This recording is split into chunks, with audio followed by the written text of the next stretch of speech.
بسم اللہ الرحمن الرحیم۔ السلام علیکم ورحمۃ اللہ وبرکاتہ۔ سٹوری اسپیشل کی ایک نئی ویڈیو کے ساتھ آپ کی خدمت میں ایک بار پھر حاضر ہیں۔ ہماری آج کی اس ویڈیو کا عنوان ہے بدگمان لڑکی۔ آج اس کا پہلا دن تھا، بلکہ یوں کہنا چاہیے آج اس کی پہلی رات تھی۔ دھڑکنیں چل نہیں دوڑ رہی تھیں۔ یخ بستہ رات میں بھی جبیں پسینہ آلود تھی۔ دل تھا کہ دعائیں مانگے جا رہا تھا۔ لگژری کار میں بیٹھنے کے سپنے اس کے بچپن سے لے کر جوانی کی دہلیز تک جڑے ہوئے تھے، اور آج پہلی بار وہ اتنی قیمتی گاڑی میں بیٹھی تھی جس نے اسے ایک چوک سے پک کیا تھا۔ خواب کی تعبیر بہت اذیت ناک تھی۔ یہ خواہش کی تکمیل نہیں، گویا سزا تھی، اور زندگی کی ایسی کتنی سزائیں وہ جھیل چکی تھی جس نے اسے آج روح تک کو اذیت دینے پر مجبور کر دیا تھا۔ بھیانک حقیقت منہ کھولے سامنے کھڑی تھی، لیکن پھر بھی اس کے دل میں امیدوں کے چراغ جل بجھ رہے تھے۔ ایک موہوم سی آس تھی۔ زندگی میں پہلی بار اس نے انسانوں کے جذبہ ایمان اور انسانیت پسندی کو آزمانے کا فیصلہ کیا تھا۔ وہ مسلسل اپنے داستان کے المناک پہلوؤں کو ترتیب دینے میں لگی تھی۔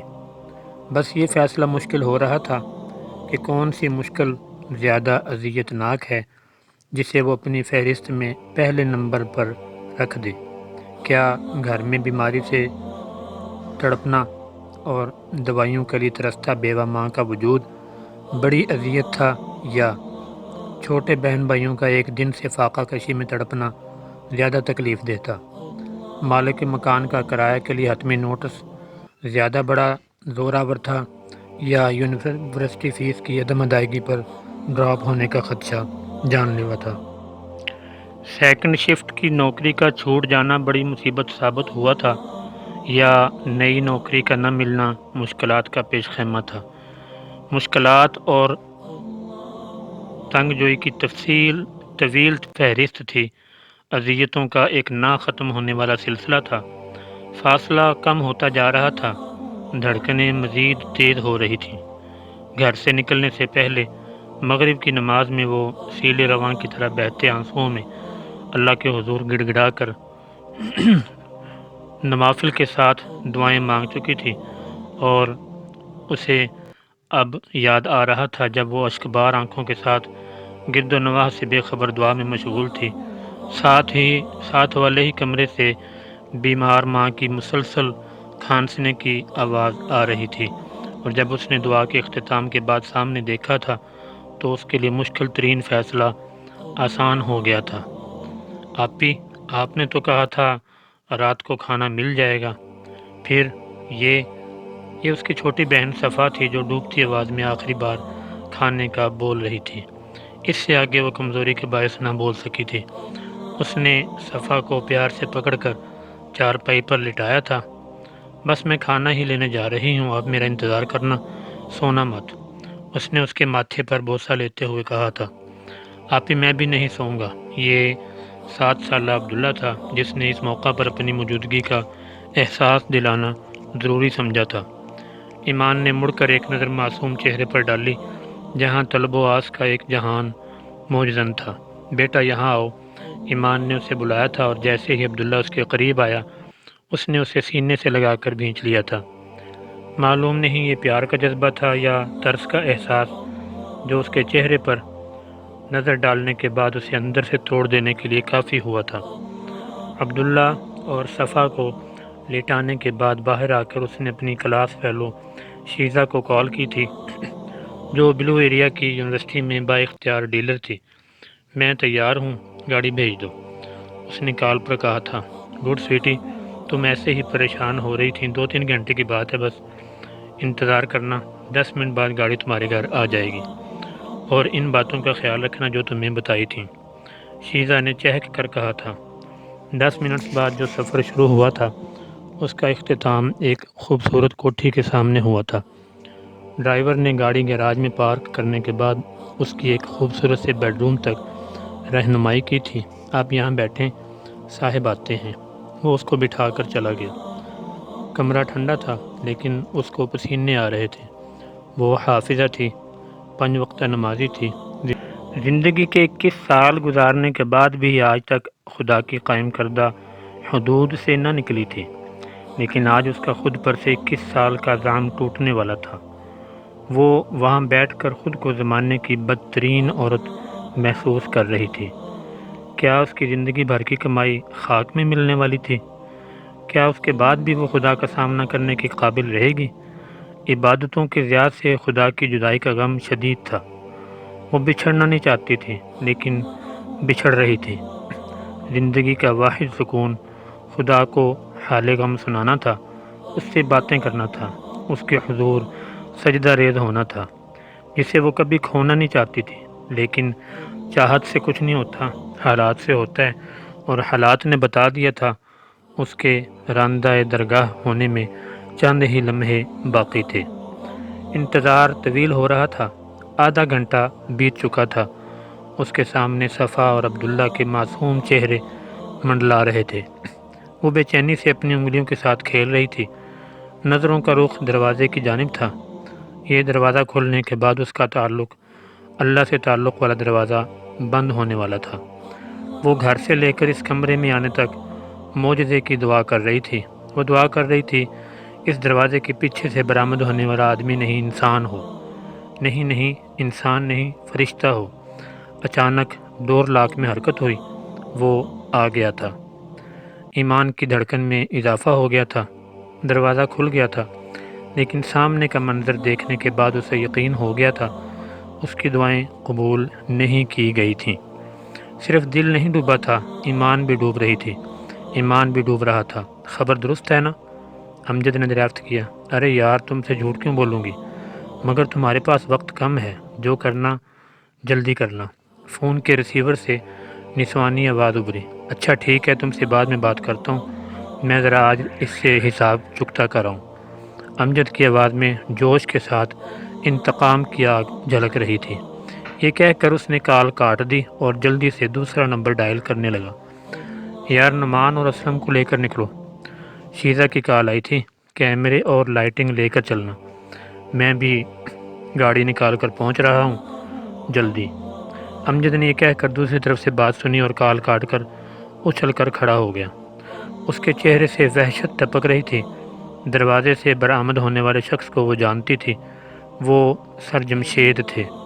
پچھلے سیمسٹر میں انگریزی کا مضمون پڑھایا تھا۔ وہ واحد سیمسٹر تھا جس میں اس نے کئی بار یونیورسٹی اور تعلیم کو خیر باد کہنے کا سوچا تھا۔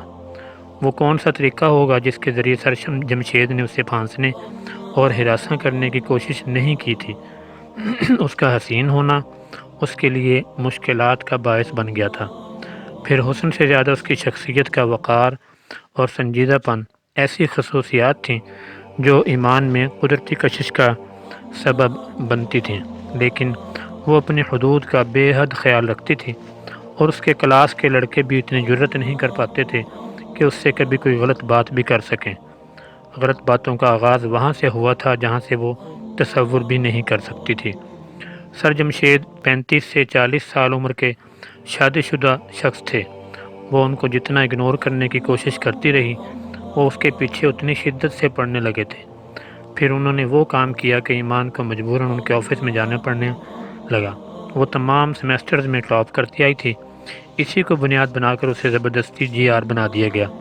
پھر اس چیز کو آڑ بنا کر ایمان کو پابند کر دیا گیا تھا کہ وہ سب کی اسائنمنٹس لے کر آفس میں جمع کروایا کرے گی۔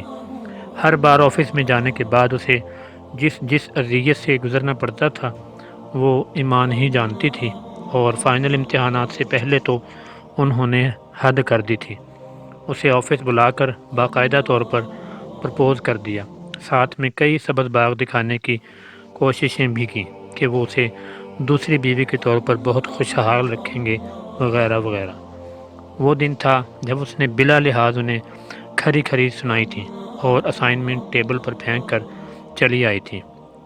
آج وہ 4 ماہ کی انتہائی مزاحمت کے باوجود ان کے سامنے تھی، لاچار، بے بس اور خوف زدہ۔ سر، آپ کیسے؟ شیزہ نے تو کہا تھا کسی کو کانوں کان خبر نہ ہوگی، مگر آپ یہاں؟ ایمان نے اٹک اٹک کر بولنا شروع کیا۔ سر جمشید نے دروازہ بند کیا، دھیمی چال چلتے قریب آئے، سکون سے ہاتھ باندھ کر بالکل اس کے سامنے کھڑے ہو گئے اور فاتحانہ مسکراہٹ کے ساتھ اس کو دیکھنے لگے۔ تم خوفزدہ ہو کر اور بھی خوبصورت لگ رہی ہو۔ آواز میں بلا کا اطمینان تھا۔ سر میری ماں بیماری سے مر رہی ہے، میرے چھوٹے بھائی اور بہن نے کل رات سے کچھ نہیں کھایا، پلیز میری مدد کریں، پلیز سر۔ ایمان نے رقت آمیز لہجے میں جلدی جلدی بولنا شروع کیا۔ سارے راستے وہ جس انداز میں زندگی کی کہانی کا سکرپٹ سوچتی رہی تھی وہ سب بکھر چکا تھا۔ عزت لٹنے کے مقام سے باعزت نکلنے کا خواب چکنا چور ہو چکا تھا۔ ایک اور بنت ہوا لوٹنے کے لیے تیار تھی۔ ایک اور ابن آدم فتح کا جشن منانے والا تھا۔ وہ چل کر سامنے بیڈ پر بیٹھ چکا تھا اور سگریٹ سلگانے لگا۔ اچھا، یہ تو بری خبر ہے، چلو گھبراؤ مت، آج تمہاری مدد ضرور کریں گے۔ سگریٹ کا لمبا سا کش لے کر دھواں اس کے چہرے پر اڑایا گیا تھا۔ جواب مل گیا تھا۔ ایمان کے چہرے سے آنسوؤں کی لڑیوں نے بہہ کر تھوڑی تک کا سفر طے کیا۔ اس نے آخری بار گلوگیر لہجے میں بولنا شروع کیا۔ سر میں جھوٹ نہیں بول رہی، خدا کی قسم آپ میرے گھر چل کر دیکھ سکتے ہیں، میں واقعی مجبور ہوں۔ آپ جانتے ہیں میں ایسی لڑکی نہیں ہوں، میری نوکری چھوٹ گئی۔ اور بات مکمل ہونے سے پہلے ہی ایک زناٹے دار تھپڑ اس کے منہ پر پڑا تھا۔ بلشٹ حرافہ، میں یہاں تیرے گھر کے حالات سننے نہیں آیا۔ تو نے کیا سمجھ لیا تھا کہ جمشید کو انکار کرنا آسان ہے؟ کیا میرے لیے کچھ ناممکن ہے؟ میں تجھے عزت کی روٹی دے رہا تھا اور دیکھ تو نے کیا ذلت کی روٹی کا انتخاب کیا ہے۔ بڑا ناز تھا اپنی پارسائی کا، اب یہ رونا دھونا بند کرو ورنہ خالی ہاتھ جائے گی۔ وہ سر جمشید نہیں تھے، اس نے آج رات کسی فرشتہ کی دعا مانگی تھی۔ اسے فرشتہ کیا انسان بھی نہیں ملا تھا، سامنے بیٹھا آدمی نہیں درندہ تھا۔ سر اللہ کی پکڑ سے ڈریں، آپ تو مسلمان ہیں نا؟ پھر بھی اس کے رونے میں شدت آ چکی تھی، اپنی بے بسی پر، حالات پر۔ مسکراتے ہوئے جواب میں ایک بلند کہا بلند ہوا تھا، یہ اپنے قبر کے عذاب کی بکتا مجھے مت سناؤ، میں کسی خدا پر یقین نہیں رکھتا، یہاں تمہارا مذہبی منجن نہیں بکنے لگا۔ آواز میں رعونت تھی۔ پلیز سر، وہ بولنے لگی تھی کہ سر جمشید نے اس کے بالوں کو مضبوطی سے مٹھی میں جکڑ لیا۔ درد کے مارے اس کی چیخ نکلی تھی۔ بولا نا، اپنی یہ رام کہانی بند کرو۔ سر جمشید بھیڑیے کی سی آواز میں غرار رہے تھے۔ ایمان ماہی بے آب کی طرح ان کے ہاتھوں میں تڑپ رہی تھی۔ اس کی التجاؤں میں کمی آنے لگی تھی۔ ایمان نے جان لیا تھا یہ اس کی تقدیر ہے، وہ تقدیر سے نہیں لڑ سکتی۔ ایک اور بنت حوا حالات سے سمجھوتے کے لیے تیار تھی۔ سر آپ جو کہیں گے میں تیار ہوں، مجھے آج رات پیسے چاہیے۔ دو ننھی جانوں سے کیا وعدہ میرے کاندھوں پر ایسا بوجھ ہے کہ میں آپ کی گرفت سے نکلنا بھی چاہوں تو نہیں نکل سکتی۔ ایمان نے سر نیچے کیے غمناک لہجے میں کہا۔ جواب میں سر جمشید نے ایک معنی خیز مسکراہٹ کے ساتھ اس کی ٹھوڑی کو انگلی سے اوپر کیا تھا۔ تمہیں مجھ سے بچا بھی کون سکتا ہے؟ ایمان کو لگا سر جمشید ٹھیک ہی کہہ رہے تھے، جو بچا سکتا تھا اس سے وہ خیر مانگ چکی تھی، بدلے میں سر جمشید کی شکل میں اسے شر مل رہا تھا۔ جب وہ نہیں بچا رہا تو کون بچا سکتا ہے؟ بس سر میری ایک درخواست ہے، اس بات کی خبر کسی کو نہیں ہونی چاہیے۔ میں یہ سب انتہائی مجبوری میں کر رہی ہوں، یہ بات کسی کو پتہ لگی تو وہ اس معاشرے نے مجھے جینے نہیں دینا۔ وہ لوگ جو اپنی بیٹیوں کو میری مثالیں دیتے تھے ان کا مان ٹوٹ جائے گا، اور صرف مان نہیں ایمان بھی ٹوٹ جائے گا۔ میں نہیں چاہتی میری ذات کی گندگی میرے مذہب کے لیے داغ بن کر رہ جائے۔ ایمان کو اب بھی خدا کا خیال تھا۔ سر جمشید نے اس کی آنکھوں میں آنکھیں ڈال لیں۔ کیا یاد کرو گی؟ وعدہ رہا۔ اچانک باہر سے شور کی آواز بلند ہونے لگی۔ سر جمشید جلدی سے کھڑے ہو کر دروازے کی جانب بڑھنے ہی لگے تھے کہ دروازہ ایک دھماکے کے ساتھ کھلا۔ کمرے میں تیز روشنی کا سیلاب آیا تھا، جس کا فوکس ایمان اور سر جمشید تھے۔ نعمان کیمرہ آن کر، اس حرامی انسان کو آج بتاتا ہوں مجھ سے پنگا لینے کا انجام کیا ہوتا ہے۔ لڑکی کو بھی فوکس کر۔ اسلم تو باہر کھڑا ہو، دیکھ کوئی آنے نہ پائے یہاں۔ امجد اپنے تینوں ساتھیوں سمیت وارد ہو چکا تھا۔ جمشید نے آگے بڑھنے کی کوشش کی لیکن ایک زوردار تھپڑ کھا کر پیچھے بیڈ پر گرا تھا۔ یہ امجد کا ہاتھ تھا۔ ارے رکو رکو، یہ تو ایمان ہے، یہ یہاں کیسے؟ یہ اس کا کلاس فیلو احمد تھا، جس نے ہاتھ میں ٹارچ تھام رکھی تھی اور انتہائی حیرت بھرے لہجے میں اس کے آنسوؤں سے تر چہرے کو دیکھ رہا تھا۔ کیسے مطلب؟ یہاں ایک ہی کام کے لیے اس کو بھیجا گیا ہے اور یہ حرامزادی اسی کام کے لیے یہاں آئی ہوئی ہے۔ امجد جو ان کا سینئر تھا، اس نے خون بار آنکھوں سے ایمان کی طرف دیکھ کر کہا تھا، نہیں یار، میں ایمان کو جانتا ہوں، وہ ایسی ہرگز نہیں تھی۔ ایمان تم بتاؤ یہاں کیا کر رہی ہو؟ احمد نے امجد کو جواب دے کر براہ راست ایمان سے سوال کیا تھا۔ ایمان نے آنسوؤں سے تر چہرے کو اٹھا کر احمد کی طرف دیکھا۔ تقدیر سے جنگ، یا پھر شاید تقدیر سے مفاہمت۔ لہجے میں چھپا درد آسانی سے محسوس کیا جا سکتا تھا۔ اس سالی کی باتوں میں نہ آ، میں جانتا ہوں ایسی لڑکیاں مذہب کی آڑ میں کیا کیا کھلواڑ کرتی ہیں۔ تم لوگ ویڈیو بناؤ بس، یہ بدنامی اس کی چوائس ہے، امجد نے غرا کر کہا۔ لیکن یار، احمد نے کچھ کہنے کی کوشش کی، لیکن امجد نے ہاتھ کے اشارے سے اسے چپ رہنے کا کہہ دیا۔ تھوڑی دیر پہلے مردانگی کے جھنڈے گاڑنے والے سر جمشید کی ڈر اور بدنامی کے خوف سے آواز بھی نہیں نکل رہی تھی۔ وہ امجد کو جانتے تھے اور یہ بھی جان چکے تھے کہ آج بہت برے پھنسے ہیں۔ وہ دونوں کیمرے کی زد میں تھے اور دونوں کی عزتیں اس میں غیر محفوظ ہو رہی تھیں۔ اس دوران امجد متواتر سر جمشید کو تشدد کا نشانہ بھی بناتا رہا، ساتھ ساتھ ان کے کردار پر ڈاکومنٹری بھی کی جا رہی تھی، جس کے لیے بار بار ایمان کے چہرے کو فوکس کیا جاتا تھا۔ ایمان ساکت سی بیٹھی پتھریلی آنکھوں سے یہ ساری کارروائی دیکھ رہی تھی۔ اس سے برا کیا انتخاب ہو سکتا تھا؟ امجد سے ہی کہہ رہا تھا، یہ اس کی چوائس تھی، ورنہ موت کا انتخاب اس اذیت سے کئی گنا زیادہ بہتر تھا۔ اس نے سوچ لیا تھا۔ اس سب کے بعد موت بہت آسان لگنے لگی تھی۔ سر جمشید مسلسل تشدد سے نڈال ہو کر گر چکے تھے۔ وہ ویڈیو محفوظ ہو چکی تھی۔ وہ لوگ جا رہے تھے۔ احمد نے جاتے ہوئے مڑ کر ایک بار ایمان کی جانب دیکھا، جو پتھرائی آنکھوں سے یہ سب دیکھ رہی تھی۔ اس کی آنکھوں میں اب تک وہی حیرانی کا عالم تھا جو اسے یہاں دیکھ کر ہوا تھا۔ احمد کو ایک دم اس پر ترس آیا۔ ایمان، تم نے چلنا ہے؟ احمد نے پوچھا۔ ایمان نے سر اٹھا کر احمد کو دیکھا اور اس بات میں سر ہلا دیا۔ احمد نے آواز دے کر امجد سے کہا، ایک کار چھوڑ کر چلے جائیں، وہ آ رہا ہے۔ اس نے اشارے سے ایمان کو اپنے پیچھے آنے کا کہا۔ ایمان اٹھ کر اس کے پیچھے چلنے لگی اور دونوں چلتے ہوئے باہر آ گئے۔ احمد نے سڑک کی دوسری جانب کھڑی کار کا اگلا دروازہ کھولا اور ایمان کو ہاتھ کے اشارے سے کار میں بیٹھنے کا کہا۔ وہ چپ چاپ بیٹھ گئی۔ احمد دوسری طرف سے جا کر ڈرائیونگ سیٹ پر بیٹھ گیا۔ مجھے سمجھ آ چکی ہے، تمہیں شیزہ نے ٹریپ کیا ہے، لیکن افسوس اس بات کا ہے، کوئی بھی ایسا قدم اٹھانے سے پہلے تم نے ہمیں مدد کے لیے کیوں نہ کہا؟ احمد نے گاڑی سٹارٹ کرنے کے بجائے اس کی طرف رخ کر کے کہا۔ ایمان چپ رہی۔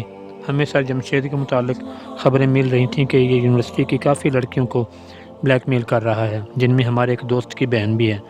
میں صرف نیک نیتی سے اس کے خلاف بنے اس پلان کا حصہ بنا تھا کہ جمشید کی ان حرکتوں پر بند باندھا جا سکے، جبکہ امجد کو اپنے پرانے بدلے لینے تھے۔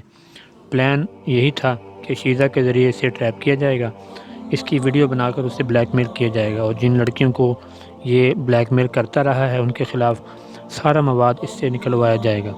لیکن شیزہ بہت تیز نکلی ہے، اس نے اپنی کسی بھی لڑکی کو ضائع کرنے کے بجائے تمہیں استعمال کر لیا۔ اب وہ ویڈیو امجد کے پاس ہے اور تم جانتی ہو وہ کسی کی بھی نہیں سنتا۔ احمد اسے بتا رہا تھا۔ ایمان ذلت اور عزت کی نیلامی کے شوق میں تھی۔ وہ ناسمجھی سے احمد کی طرف دیکھ رہی تھی۔ اچھا چھوڑو ان باتوں کو، تم بتاؤ تم یہاں کیسے آ گئی؟ احمد نے اس سے پوچھا، اور ایمان نے میکانکی انداز میں آہستہ آہستہ ساری بابتہ سنا دی۔ احمد نے خاموشی سے اپنی جیکٹ کے اندرونی جیب میں ہاتھ ڈالا اور ہزار کے 5 نوٹ نکال کر ایمان کی طرف بڑھا دیے۔ یہ پیسے رکھ لو، ان چھوٹے بچوں سے کیے اپنے وعدے کو پورا کر لو۔ کل میں تمہاری نوکری کا کچھ کرتا ہوں، کوشش کروں گا امجد یہ ویڈیو کم از کم لیک نہ کرے، لیکن اس سلسلے میں کوئی وعدہ نہیں کر سکتا۔ وہ شخص بہت ہڈ حرام اور ہٹ درم ہے، اپنی مرضی کا مالک ہے۔ ایمان نے وہ پیسے لے لیے۔ اس نے سوچ لیا تھا کہ آج رات کے بعد اسے زندہ نہیں رہنا ہے، لیکن ان بچوں سے وعدہ نبھانا ضروری تھا، اور اس کی ایک ہی صورت تھی کہ وہ خاموشی سے یہ پیسے رکھ لیتی۔ اچانک احمد کے موبائل پر کال آنے لگی۔ ہیلو، ہاں اسلم، خیریت ہے؟ احمد نے کال ریسیو کر کے کہا، یار بری خبر ہے، ہم لوگ یہاں سے جا رہے تھے کھانے کے ارادے سے، وکی ہوٹل کے سامنے سڑک کے کنارے کار پارک کر کے اندر گئے تھے۔ باہر کوئی آئل ٹینکر کار سے ٹکرایا ہے۔ کار مکمل جل چکی ہے، تمام کیمرے بھی اسی کار میں تھے۔ ہم پھر زیرو پر کھڑے ہیں، اسلم بتا رہا تھا۔ احمد نے کال سنتے ہی گردن موڑ کر ایمان کی طرف دیکھا۔ اچھا میں آتا ہوں 10 منٹ میں اسی جگہ، احمد نے کہا اور کال کاٹ کر ساری بات ایمان کو بتانے لگا۔ ایمان تم میں خاص بات ہے، اللہ تمہاری مدد کر رہا ہے۔ پہلے سر جمشید سے بچانے کے لیے ہم لوگوں کو بھیج دیا، پھر تمہاری مالی مدد کے لیے مجھے یہاں روک دیا، اور آخری وہ ویڈیو ثبوت تھے جنہیں جلا کر راکھ کر دیا گیا ہے۔ یوں لگتا ہے جیسے اللہ تمہیں کھونا نہیں چاہتا تھا، وہ تمہارے معاملے میں بے نیازی نہیں برت رہا۔ تم جیسا ہونا بڑے مرتبے کی بات ہے، احمد بول رہا تھا جبکہ ایمان کانپ رہی تھی۔ اللہ کی عطاؤں پر، اس کی مدد پر، اس کے کن فیکون پر وہ کچھ دیر پہلے اپنی دعاؤں کی عدم قبولیت کا سوگ منا رہی تھی، اللہ سے دل ہی دل میں شکوے کر رہی تھی۔ اب اسے سمجھ نہیں آ رہی تھی کہ وہ شکر کیسے ادا کرے۔ وہ اپنے انداز میں اس کی مدد کر رہا تھا، لیکن وہ ناسمجھی میں اس سے بدگمان ہو رہی تھی۔ وہ کار کا دروازہ کھول کر باہر آ گئی۔ ارے کہاں جا رہی ہو؟ احمد بھی ڈرائیونگ سیٹ کا دروازہ کھول کر باہر آ گیا، لیکن کار کے گرد گھوم کر جب وہ دوسری طرف آیا، وہاں کا منظر رقت انگیز تھا۔ ایمان اسی سڑک پر سجدہ ریز تھی، آنسو تھے کہ رک نہیں رہے تھے۔ احمد اس کے سر اٹھانے کا انتظار کرتا رہا۔ ایک اور بات ہے ایمان۔ جیسے ہی ایمان نے سر اٹھا کر بھیگے چہرے کے ساتھ احمد کو دیکھا، احمد نے اس کی آنکھوں میں آنکھیں ڈال کر کہا، تمہیں اللہ نہیں کھونا چاہتا، اور آج میں تم سے وعدہ کرتا ہوں کہ میں بھی تمہیں کبھی کھونے نہیں دوں گا۔ تم میرے لیے پہلے بھی بہت متاثر کن تھیں، لیکن آج مجھے تم سے عقیدت ہو گئی ہے۔ بے فکر رہو، آج رات کی سب باتوں پر تمہیں کچھ سننا نہیں پڑے گا۔ میں تمہارے آگے سیسا پلائی دیوار بن جاؤں گا، یہ میرا وعدہ ہے، بس تم مجھے انکار مت کرنا، احمد جذباتی انداز میں کہہ رہا تھا۔ ایمان نے اس بات میں سر ہلایا اور آسمان کی طرف دیکھنے لگی۔ بنت حوا شیزہ بھی تھی، بنت حوا ایمان بھی تھی، آدم کا بیٹا سر جمشید بھی تھے جو اس کی عزت لوٹنے کے در پر تھے، اور ایک ابن آدم اس کے سامنے کھڑا تھا جو اس کی عزت کا محافظ بننا چاہ رہا تھا۔ اس کے ذہن میں بار بار ایک ہی آیت گونج رہی تھی، فَبِأَيِّ آلَاءِ رَبِّكُمَا تُكَذِّبَانِ فَبِأَيِّ آلَاءِ رَبِّكُمَا تُكَذِّبَانِ۔ دوستو، ویڈیو آپ کو کیسی لگی؟ کمنٹ سیکشن میں اپنے خیالات کا اظہار ضرور فرمائیں۔ ویڈیو کو لائک اور شیئر کرنا مت بھولیے، چینل کو سبسکرائب کر لیجئے۔ اپنا بہت سا خیال رکھیے، ملتے ہیں انشاءاللہ بہت جلد نیکسٹ ویڈیو میں۔ تب تک کے لیے اجازت، اللہ حافظ، السلام علیکم ورحمۃ اللہ وبرکاتہ۔